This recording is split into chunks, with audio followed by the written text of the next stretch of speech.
नमस्कार जोहार, स्वागत है आपका डिजिटल झारखंडी समाचार में। झारखंड में बीजेपी ने जारी कर दी है अपनी पहली लिस्ट। 66 प्रत्याशियों के नाम की कर दी है बहुत ही बड़ी घोषणा। बीजेपी के उम्मीदवारों की लिस्ट जारी होते ही फूटा बड़ा बम। मेनका सरदार ने दे दिया बीजेपी से इस्तीफा। वहीं दूसरी ओर एनडीए के बाद अब इंडिया गठबंधन ने भी सीटों का समझौता कर लिया है। जेएमएम कांग्रेस 70 सीटों पर लड़ने जा रहे हैं चुनाव। और इसी बीच इंडिया गठबंधन में फूट आ गई है। हेमंत के सीट शेयरिंग की एक तरफा घोषणा से राजद नाराज चल रही है और इसको लेकर के तेजस्वी से मिले सीएम हेमंत सोरेन। वहीं आरजेडी नेता मनोज झा ने भी खरी खोटी सुना दी। कहा कि नूडल्स की तरह हर 2 मिनट में नहीं लिए जाते सभी फैसले। और राहुल गांधी ने भी एक बहुत ही बड़ा बयान दे दिया। कहा कि 50% आरक्षण को हम तोड़ देंगे। बीजेपी वाले आदिवासियों को वनवासी कहते हैं, आपके बारे में ओबीसी शब्द इस्तेमाल करते हैं। तो अब तक की सभी बड़ी खबरों पर बात करेंगे, पर उससे पहले आपसे छोटी सी अनुरोध है कि कृपया वीडियो को एक प्यारा सा लाइक अवश्य कर दीजिएगा, क्योंकि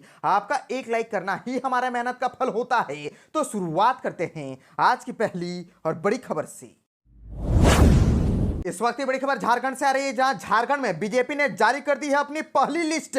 66 प्रत्याशियों के नाम की कर दी है बहुत ही बड़ी घोषणा। जी हां, दरअसल झारखंड विधानसभा चुनाव के लिए बीजेपी की पहली लिस्ट जारी हो गई है। भाजपा की ओर से पार्टी के प्रदेश अध्यक्ष बाबूलाल मरांडी धनबाद से चुनाव लड़ने जा रहे हैं। वहीं चंपई सोरेन सरायकेला से और लोबिन हेम्ब्रम बोरियो से, वहीं सीता सोरेन जामताड़ा से लड़ेंगी चुनाव और गीता कोड़ा जगन्नाथपुर से, जबकि गीता बालमुचू चाईबासा से। साथ ही रांची सीट पर चल रही तमाम अफवाहों पर विराम लगाते हुए पार्टी ने फिर से सीपी सिंह पर भरोसा जताया है। रांची विधानसभा सीट से फिर से प्रत्याशी बनाया गया है। और आपको बताते चले कि भाजपा की इस लिस्ट में 66 प्रत्याशियों में 12 महिला उम्मीदवारों को टिकट दिया गया है। इनमें कोडरमा से नीरा यादव। और बीजेपी की उम्मीदवारों की बात करें तो धनबाद से श्री बाबूलाल मरांडी, वहीं राजमहल से श्री अनंत ओझा, तो बोरियो से लोबिन हेम्ब्रम खड़े हो रहे हैं। वहीं लिटीपाड़ा से श्री बाबूधन मुर्मू, महेशपुर से श्री नवनीत हेम्ब्रम, शिकारीपाड़ा से श्री परितोष सोरेन और नाला से श्री माधव चंद्र महतो, जामताड़ा से श्रीमती सीता सोरेन, वहीं दुमका से श्री सुनील सोरेन इस बार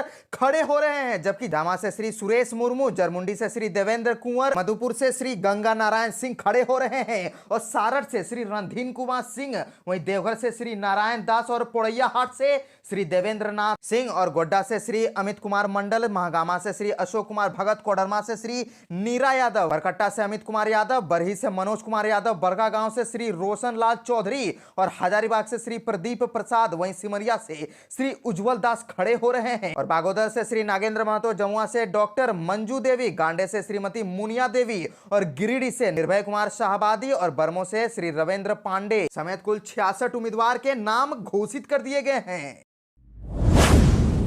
बीजेपी के उम्मीदवारों की लिस्ट जारी होते ही फूटा बड़ा बम। मेनका सरदार ने दे दिया बीजेपी से इस्तीफा। जी हां, दरअसल भारतीय जनता पार्टी ने झारखंड विधानसभा चुनाव 2024 के लिए जैसे ही अपने उम्मीदवारों की लिस्ट जारी की, एक बड़ा धमाका हुआ। लिस्ट जारी होने के कुछ ही देर बाद अनुसूचित जनजाति के लिए आरक्षित पोटका विधानसभा सीट से 3 बार भाजपा के टिकट पर चुनाव जीतने वाली मेनका सरदार ने पार्टी से इस्तीफा दे दिया। और आपको बताते चले कि अर्जुन मुंडा की पत्नी मीरा मुंडा को पोटका विधानसभा से उम्मीदवार बनाए जाने की घोषणा के कुछ ही देर बाद भाजपा नेता मेनका सरदार ने भाजपा के सभी पदों से इस्तीफा दे दिया। उन्होंने प्रदेश अध्यक्ष बाबूलाल मरांडी को अपना इस्तीफा भेजा है। हालांकि इसमें उन्होंने किसी प्रकार की नाराजगी जाहिर नहीं की है, न ही यह कहा है कि वह भविष्य में क्या करने वाली है। आपको बताते चले कि बाबूलाल मरांडी को भेजे गए एक हाथ से लिखी 25 शब्दों की चिट्ठी में उन्होंने सिर्फ इतना ही लिखा है कि भारतीय जनता पार्टी की प्राथमिक सदस्यता के साथ ही तमाम पदों से तत्काल प्रभाव से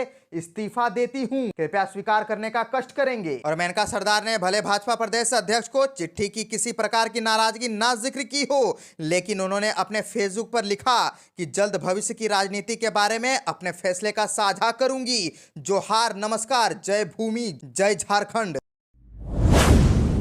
झारखंड से और एक बड़ी खबर आ रही है, जहां एनडीए के बाद अब इंडिया ने भी सीटों का समझौता हो गया है। जेएमएम और कांग्रेस 70 सीटों पर लड़ेंगे। झारखंड विधानसभा चुनाव की अधिसूचना जारी होने के बाद दोनों प्रमुख गठबंधन के बीच सीट शेयरिंग हो गया है। एनडीए के बाद अब इंडिया गठबंधन ने भी इस बात का ऐलान कर दिया है कि उनका अपने सहयोगी दलों के साथ सीट शेयरिंग पर बातचीत फाइनल हो गई है। कांग्रेस और झारखंड मुक्ति मोर्चा सबसे ज्यादा सीटों पर चुनाव लड़ेंगे। इन दोनों दलों के हिस्से 70 सीटें आई है। इंडिया गठबंधन के बाकी सहयोगियों दल 11 सीटों पर चुनाव लड़ेगी और इन सब के बीच इंडिया गठबंधन में फूट आ गई है। हेमंत के सीट शेयरिंग की एक तरफा घोषणा से नाराज हो गई है राजद और तेजस्वी यादव सीएम से भी मिल रहे हैं। दरअसल मुख्यमंत्री हेमंत सोरेन द्वारा अपने आवास पर इंडिया गठबंधन के सीट शेयरिंग की घोषणा होते ही राजद ने आंखें तरेड़ दी है। राजद ने राज्यसभा सांसद मनोज झा ने खुलकर कह दिया कि पार्टी को यह फॉर्मूला स्वीकार नहीं है, यह एक तरफा फैसला है। यह घोषणा राजद की ऐतिहासिक ताकत के अनुरूप नहीं है। उन्होंने आग्रह किया कि झारखंड में राजद के प्रेजेंस के अनुरूप फैसला होना चाहिए। मनोज झा ने इस बात पर गहरी आपत्ति जता दी है। राजद के नेता तेजस्वी यादव समेत कई बड़े नेता रांची में मौजूद हैं। इसके बावजूद गठबंधन के बनावट की प्रक्रिया में राजद से बातचीत नहीं की गई। खास बात तो यह है कि राजद नाराजगी सामने आते ही खुद मुख्यमंत्री हेमंत सोरेन राजद नेता तेजस्वी यादव से मिलने होटल रेजिडेंट ब्लू पहुंच गए। झारखंड के जेएमएम सीट शेयरिंग से आरजेडी बहुत नाराज हो गई है। मनोज झा ने भी खरी खोटी सुना दी, कहा कि नूडल्स की तरह 2 मिनट में नहीं लिए जाते अहम फैसले। दरअसल हेमंत सोरेन ने राज्य की 81 विधानसभा सीटों में से 70 सीटों पर झामुमो और कांग्रेस के चुनाव लड़ने का ऐलान कर दिया, जबकि राजद व वाम दलों को 11 सीटें ही दी। और हेमंत सोरेन के सीट शेयरिंग के ऐलान के तुरंत ही बाद राजद ने इसे झामुमो और कांग्रेस का एक तरफा फैसला बता दिया। और आरजेडी नेता मनोज झा ने दावा किया कि पार्टी ने झारखंड विधानसभा की 15 से 18 सीटों की पहचान की है, जहां वह अकेले बीजेपी को हरा सकती है। हेमंत सोरेन के सीट शेयरिंग की घोषणा पर मनोज कुमार झा ने कहा कि सभी फैसले 2 मिनट के नूडल्स की तरह तुरंत नहीं लिए जा सकते। उन्होंने कहा कि हमारे लिए सभी विकल्प अभी भी खुले हैं। आरजेडी सांसद मनोज झा ने कहा कि हमारा पूरा नेतृत्व हमारे नेता तेजस्वी यादव के आग्रह पर यहां आया है। बैठक में यह तय हुआ कि वोटों की ताकत और जनाधार आरजेडी के पक्ष में है। उन्होंने कहा कि पिछले विधानसभा चुनाव में हम 5 सीटों पर दूसरे नंबर पर रहे। हमारे गठबंधन के बाकी साथी शायद इतने सीटों पर प्रतिशत के हिसाब से दूसरे नंबर पर नहीं रहे होंगे। चुनाव आयोग ने झारखंड के डीजीपी को हटाने का दे दिया है बड़ा निर्देश। भारतीय चुनाव आयोग ने झारखंड सरकार को तत्काल प्रभाव से कार्यवाहक पुलिस महानिदेशक यानी कि डीजीपी के पद से अनुराग गुप्ता को हटाने का निर्देश दे दिया है। सूत्रों ने एएनआई को बताया कि ईसीआई ने आदेश जारी किया है कि जिसमें कहा गया है कि कार्यवाहक डीजीपी को कैडर में उपलब्ध सबसे वरिष्ठ डीजीपी स्तर के अधिकारी को प्रभार सौंपना चाहिए। सूत्रों ने बताया कि झारखंड सरकार को सीनियर आईपीएस अधिकारियों का पैनल सौंपना है। यह निर्णय पिछले चुनाव के दौरान गुप्ता के खिलाफ आयोग द्वारा की गई शिकायतों और कार्यवाही के इतिहास को ध्यान में रखते हुए लिया गया है। गौरतलब है कि 2019 में लोकसभा के आम चुनाव के दौरान झारखंड मुक्ति मोर्चा द्वारा पक्षपाती पूर्ण आचरण के आरोपों के बाद अनुराग गुप्ता को एडीजी झारखंड के रूप में उनके कर्तव्यों से मुक्त कर दिया गया था। उस समय उन्हें दिल्ली में रेजिडेंट कश्मीर के कार्यालय में फिर से नियुक्त किया गया था और चुनाव प्रक्रिया पूरी होने तक झारखंड लौटने पर रोक लगा दी गई थी। और जानकारी के अनुसार झारखंड के नए डीजीपी के रूप में अजय सिंह को दोबारा प्रभार दिया जा सकता है। अजय सिंह फिलहाल सबसे सीनियर मोस्ट आईपीएस अधिकारी है। अनुराग गुप्ता के डीजीपी बनने से पूर्व अजय सिंह ही झारखंड के डीजीपी थे। बीजेपी ने हेमंत सोरेन को दे दिया वॉकओवर। भारतीय जनता पार्टी ने झारखंड विधानसभा चुनाव 2024 में झारखंड मुक्ति मोर्चा के कार्यकारी अध्यक्ष और प्रदेश के मुख्यमंत्री हेमंत सोरेन को वॉकओवर दे दिया है। पार्टी ने बरहेट विधानसभा सीट से उम्मीदवार की घोषणा क्यों नहीं की? भाजपा की उम्मीदवार की लिस्ट जारी होने के बाद ऐसी चर्चा तेज हो गई है। भाजपा ने विधानसभा चुनाव 2024 के लिए 66 उम्मीदवारों की लिस्ट जारी कर दी है। इस सूची में 12 महिलाएं हैं। 2 मुख्यमंत्री की पत्नी चुनाव लड़ रही है। एक मुख्यमंत्री की बहू को भाजपा ने चुनाव के मैदान में उतारा है। पार्टी इस बार के चुनाव में 68 सीट पर चुनाव लड़ने जा रही है। इसमें से 66 उम्मीदवारों की सूची जारी कर दी गई है, लेकिन मुख्यमंत्री हेमंत सोरेन की सीट बरहेट से भारतीय जनता पार्टी ने अपने उम्मीदवार की घोषणा नहीं की है।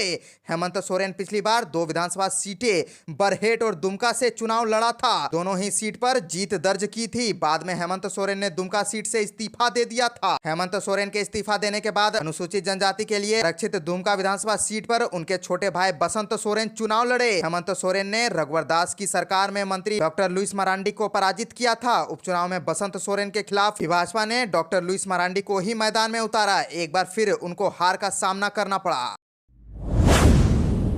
झारखंड में राहुल गांधी ने एक बहुत ही बड़ा ऐलान कर दिया है। कहा कि 50% आरक्षण को हम तोड़ देंगे। बीजेपी वाले आदिवासियों को वनवासी कहते हैं, आपके बारे में ओबीसी शब्द का इस्तेमाल करते हैं। दरअसल कांग्रेस नेता और सांसद राहुल गांधी झारखंड दौरे पर हैं। रांची के शौर्य सभागार में संविधान सम्मान सम्मेलन को संबोधित करते हुए कहा कि जब भाजपा के लोग आदिवासी को वनवासी कहते हैं, वे क्या कहने की कोशिश कर रहे हैं? आपका जो जीने का तरीका है, इतिहास है, विज्ञान है, जिसे आप हजारों सालों से चला रहे हो, उसे वो खत्म करने की कोशिश कर रहे हैं। राहुल गांधी ने कहा कि आदिवासी का मतलब जो सबसे पहले मालिक थे, जबकि वनवासी का मतलब है जो जंगल में रहते हैं। जबकि इस शब्द का प्रयोग किया जाता है वो केवल एक शब्द नहीं होता, ये आपका पूरा इतिहास है। मैं हिंदुस्तान की शिक्षा व्यवस्था में पढ़ा हूँ, आदिवासियों के बारे में केवल 10 से 15 लाइनें ही मिलेंगी। राहुल गांधी ने यह भी कहा कि देश में 50% आरक्षण के बैरियर को तोड़कर रहेंगे, साथ ही जातीय जनगणना को सुनिश्चित कराएंगे ताकि यह पता चल सके कि कौन कितने का हकदार है। संविधान सम्मेलन में करीब आधे घंटे की स्पीच के दौरान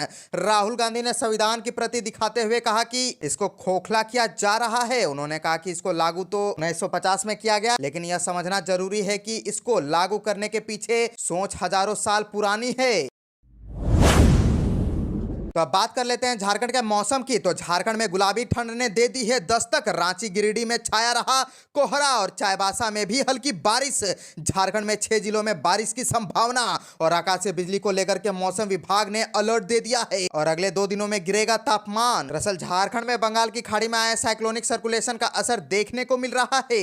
इस वजह से राज्य के दक्षिणी हिस्से में रोज हल्की बारिश हो रही है। वहीं कुछ जिलों में सुबह सुबह कोहरा देखने को मिल रहा है। मौसम विभाग के अनुसार अगले 3 से 4 दिनों तक के इसी तरह का मौसम रहने का अनुमान है। इस दौरान आसमान में बादल छाए रहने और दोपहर के बाद बारिश की संभावना है। फिर गुलाबी ठंड की दस्तक हो जाएगी। हालांकि रांची समेत कई जिलों में ठंड दस्तक दे चुका है।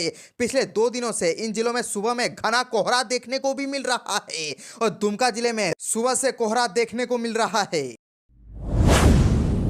चंपाई सोरेन का बड़ा बयान सामने आया। कहा कि कांग्रेस ने आदिवासी धर्म कोड को क्यों हटाया। पूर्व सीएम चंपाई सोरेन ने कांग्रेस पर निशाना साध दिया है। सोशल मीडिया पोस्ट पर कहा कि झारखंड समेत पूरे देश का आदिवासी समाज यह जानना चाहता है कि जब अंग्रेजों के जमाने से हर जनगणना में आदिवासी धर्म कोड का विकल्प उपलब्ध था और आजादी के बाद पहली जनगणना में भी आदिवासी धर्म कोड की व्यवस्था थी, तो फिर 1961 में कांग्रेस की सरकार ने उसे क्यों हटाया। आज आदिवासी अधिकारों पर भाषण दे रहे हैं ये लोग। बताए कि जिस आदिवासी धर्म कोड को हटाने का दुस्साहस अंग्रेज भी नहीं कर पाए थे, तो उसे हटाने का हिम्मत कांग्रेस की सरकार ने कैसे किया। उनके सहयोगियों को पहले कांग्रेस से पूछना चाहिए कि आदिवासी समाज के खिलाफ गद्दारी की वजह क्या है। क्या ऐसी धृष्टता को आदिवासी समाज कभी माफ कर पाएगा। कोई इनसे पूछे कि झारखंड आंदोलन को कुचलने की बारंबार कोशिश करने वाले दर्जनों बार आंदोलनकारी आदिवासियों पर गोली चलवाने वाले और संथाली भाषा की संवैधानिक मान्यता की मांग को दरकिनार करने वाले ये लोग भला आदिवासियों के शुभचिंतक कैसे हो गए।